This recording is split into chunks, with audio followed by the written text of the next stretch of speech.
டேய் சீக்கிரம் வாடா. இந்த ஒரே நிமிஷம்.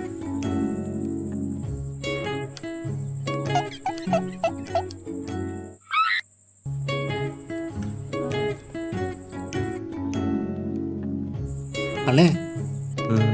ஆ என்னண்ணே தேடுறீங்க? இல்லைப்பா, பர்ஸை மிஸ் பண்ணிட்டேன்னு நினைக்கிறேன். ஐயோ, எவ்வளோ வச்சுருந்தீங்க? ஊருக்கு போகிறதுக்கெல்லாம் சேர்த்து 200 வச்சுருந்தேன்.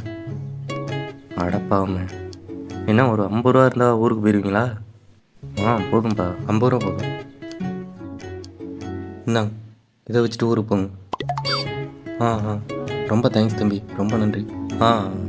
வரேன் தம்பி, வரேன்ப்பா. டேய் ம். பசின்னு கேட்டாலே நீ 10 பைசா கொடுக்க மாட்டேன். இப்போ என்னமோ 50 ரூபாயை தூக்கி கொடுக்குற. பாவண்டா, ஊருக்கு போகிறதுக்கு காசு இல்லைன்னு சொல்லிக்கிட்டு இருக்காப்புல. அவன் உண்மையை தான் சொன்னான்னு உனக்கு எப்படி தெரியும்? பொய் சொல்லி காசு வாங்குறவனா இருந்தால் என்ன பண்ணுவேன்?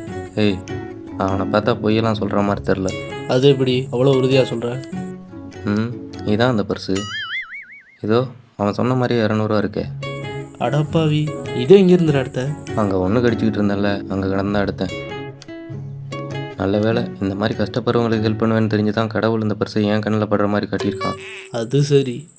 பாட போகலாம், நேரம் கடை திறந்துருப்பான்.